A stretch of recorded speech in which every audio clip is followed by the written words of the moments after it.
الحمد لله الواحد المتوحد بالوحدانية هو الله، الفرد المتفرد بالفردانية هو الله، العزيز المتعزز بالعزة هو الله، القادر المقتدر بالقدرة هو الله، الأول هو الله والآخر هو الله، الظاهر هو الله الباطن هو الله، قبل كل شيء هو الله وبعد كل شيء هو الله، وأشهد أن لا إله إلا الله وحده لا شريك له، وأشهد أن محمدا عبده ورسوله صلى الله تعالى عليه وعلى آله وأصحابه أجمعين.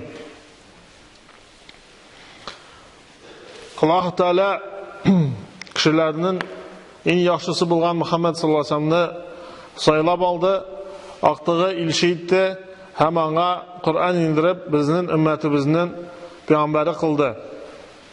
Elbette bu Allah'ın rahmeti ona hem biznin için, hem biz ol peygamberimiz Muhammed sallallahu aleyhi ve sellem'den dinni ilendik, olanı bizge jitkirdi, hem gamelinde turmuş ravışını kusetti. Hem şu peygamberimiz Muhammed sallallahu aleyhi ve sellem'e biz iyerge tiyiz, biz onu yaratırga tiyiz, hem biz onu yaratsak, hem ona iyersek, şu vakitte bizni Allah Teala yarata, hem Allah Teala bizni yarata, ol demek bizden riza bula, hem özünün rahmetini bilir. Allah Teala Kur'an'da ise El-Anbiya suresinde Euzubillahimineşşeytanirracim قل إن كنتم تحبون الله فاتبعوني يحببكم الله ويغفر لكم ذنوبكم. Ey Muhammed sallallahu aleyhi ve sellem ayt, eğer siz Allah'ını yaratan olsanız, yani Allah Teala'nı yaratsanız, fattabi'uni, mina iyerigiz diye aytdı Allah Teala. Yani Peygamberimiz sallallahu aleyhi ve sellem'e iyeru, ol Allah Teala'nın yaratığının ganemeti bulup dura. Şu vakitte neseydi Allah Teala, Allah Teala sizni yaratır, hem günahlarınızı yarlıkar. Yani Allah Teala'nı yaratı, ol onun ilçisine iyeru, onun sünnetini ötev, ol kuşkanlarını ötev, hem onun sünnetini öğrenu, hem şunu gamelde buldurga tırışı, hem de şunu işlegen kişini Allah Teala yarata, hem Allah Teala şunu kişinin günahlarını yarlıkı. Hem de ikinci ayette Allah Teala ite İnna arsalnake şahiden ve mubeşşiren ve nezira litu'minu billahi ve rasulihi ve tuazziruhu ve tuvakkiruhu. Dürüstlükte biz seni Muhammed sallallahu aleyhi ve sellem'ni jiberdik, şahit etip, şu ümmetke şahit etip, hem cennet bilen şatlandırışı, cehennem bilen korkutucu etip jiberdik. Siz Allah'a iman getiririz için, hem onun ilçesine iman getiririz için, hem siz onu uluğulav için, yani onun derecesini bilü için, hem onu hürmetlev için biz onu jiberdik dedi.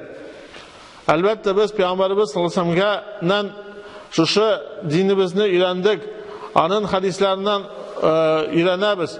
Şeriat hükümlerin şuralar galimler aldılar, şu şeriat hükümlerini biz öğreniriz.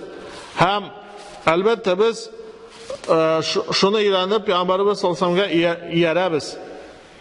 Hem Allah'ın işçisi eyte sallallahu aleyhi ve sellem La yu'minu ahadukum hatta ahabba ileyhi min validihi ve validihi ve nâs ecma'in. Sizden biriniz de iman getirişi bulmaz, yani kamil imanlı bulmaz. Ol meni özünün atasına, özünün balasına, hem bütün kişilere karata kubrak yaratkançağa kadar.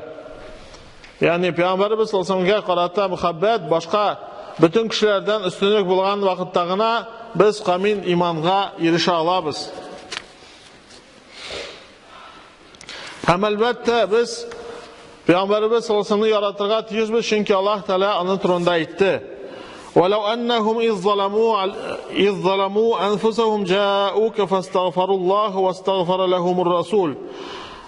وَاسْتَغْفَرَ لَهُمُ الرَّسُولُ لَوَجَدُوا اللّٰهَ تَوَّابًا رَحِيمًا. Eğer onlar özlerine zulümlük kılıp günah kılsalar, şu vakitte onlar Allah Teala'dan gafur sırıyorlar. Hem ilçi de onlar için Allah Teala'dan gafur sırıyor. Hem şu vakitte onlar Allah'ın tövbelerini kabul etmişi hem rahimle etip tavarlar. Yani Peygamberimiz sallallahu aleyhi ve sellem Müslümanlar için dua kıla. Hem elbette ol kıyamet gününde özünün ümmeti için şefaat kılışı bula. Hadiste getirilgençe kıyamet gününde kişiler şefaat izlerler. Özlerini yaklavışı izlerler. Hem Adem aleyhisselam yanına barırlar. O ayter min şefaat kılışı tügülmen. Ondan sonra Nuh, ondan sonra İbrahim, ondan sonra Musa, ondan sonra İsa aleyhisselam yanına baralar. Allah barsı da biz min şefaat kılışı deyip, her birisi min şefaat kılışı tügül deyip aytirler. Hem ahırda onlar Peygamberimiz Muhammed sallallahu aleyhi ve sellem yanına barırlar. Hem ol secdeye gidip Allah Teala'dan sorar. Hem Allah Teala emridir. Boz hem şefaat kıl, hem senin şefaatin kabul edilir. Sura hem sana verilir deyip aytır.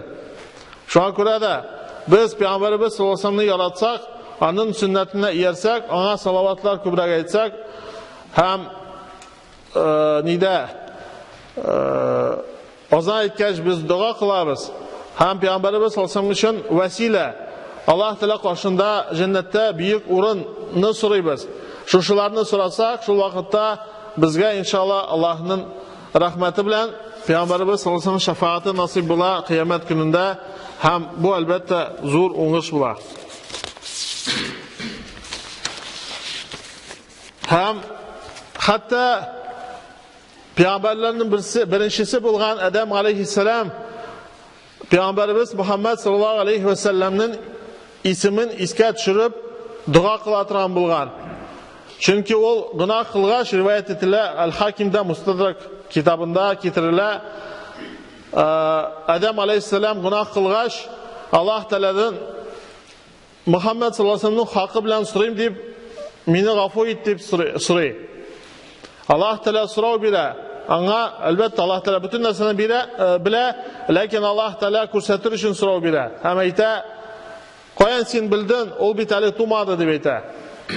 Hem Adem aleyhisselam ayta men tug'ash senin qarshingga qaradim. Hem anda la ilahe illallah Muhammedur Resulullah degan so'zlarni ko'rdim deb ayta.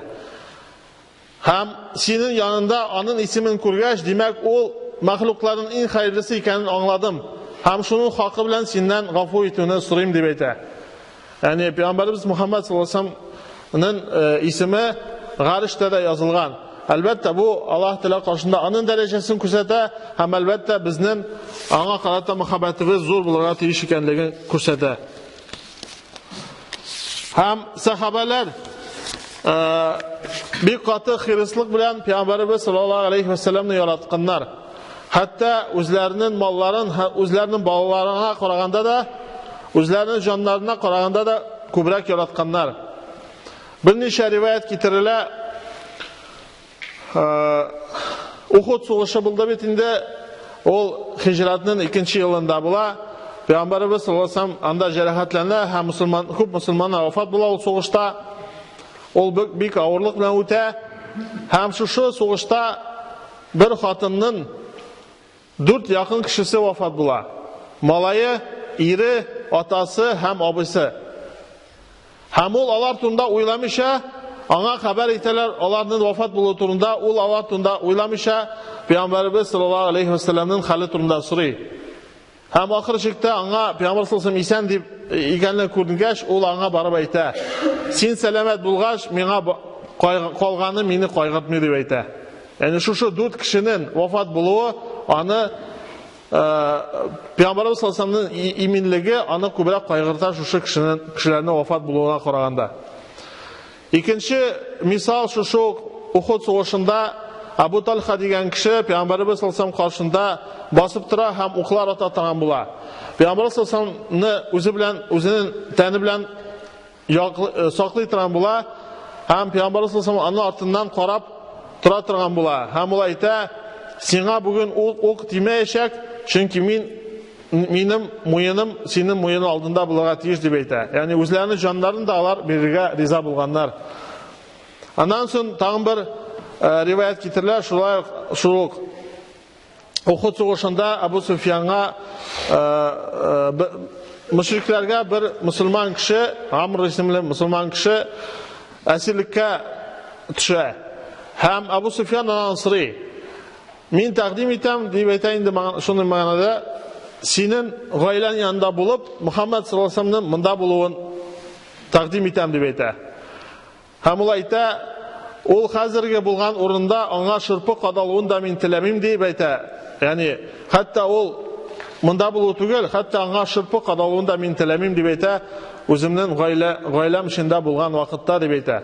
Ягъни, аларның мәхәббәте, аларның хөрмәте Пәйгамбәр саллаллаһу алейһи ва сәлләмгә бик көчле булган. Әлбәттә, безгә алардан гыйбрәт алу тиешле. Һәм әлбәттә, без шушы Пәйгамбәрбез Мөхәммәд саллаллаһу алейһи ва сәлләмне ярату ничек булырга тиеш соң ул? Әлбәттә, без аңа ияргә тиешбез. Шушы була аны ярату, чөнки аны бөтен тормышы Пәйгамбәрбез саллаллаһу алейһи ва сәлләм Аллаһ Тәгаләгә гыйбадәт кылуда иде. Аның бөтен гамәлләре Аллаһ Тәгаләгә куллык итү иде. Һәм әлбәттә, без аңа иярсәк, шул вакытта без Аллаһның рәхмәтендә булабыз. Һәм үзебезнең холкыбызны, үзебезнең сүзләребезне һәм үзебезнең күренешләребезне, киемнәребезне Пәйгамбәрбез саллаллаһу алейһи ва сәлләмнең сөннәтенә туры китерергә тырышырга тиешбез. Шул вакытта без Аллаһның рәхмәтенә ирешәбез һәм Пәйгамбәрбез саллаллаһу алейһи ва сәлләмнең шәфаатенә ирешәбез, иншаллаһ. Всевышний Аллах сказал: "Скажи, если вы любите Аллаха, то следуйте за мной". То есть скажи, пророк, своим сподвижникам: "Если вы любите Аллаха, то следуйте за мной, и тогда Аллах возлюбит вас и простит вам ваши грехи, ведь Аллах прощающий, милосердный. Скажи, повинуйтесь Аллаху и посланнику, если же они отвратятся, то ведь Аллах не любит неверующих". Также Аллах сказал: "Воистину мы отправили тебя свидетелем, добрым вестником и предостерегающим увещевателем, чтобы вы уверовали в Аллаха и Его посланника, почитали и уважали Его". Передается слов Анаса радхиаллаху анху, что посланник Аллаха саллаллаху алейхи ва саллям сказал: "Не уверует никто из вас, пока не станет любить меня больше, чем любит своего отца, своих детей и всех людей вообще". بارك الله لنا ولكم في القرآن العظيم ونفعنا وإياكم بالآيات والذكر الحكيم إنه هو الغفور الرحيم الجواد الكريم العلي العظيم السميع الدعاء.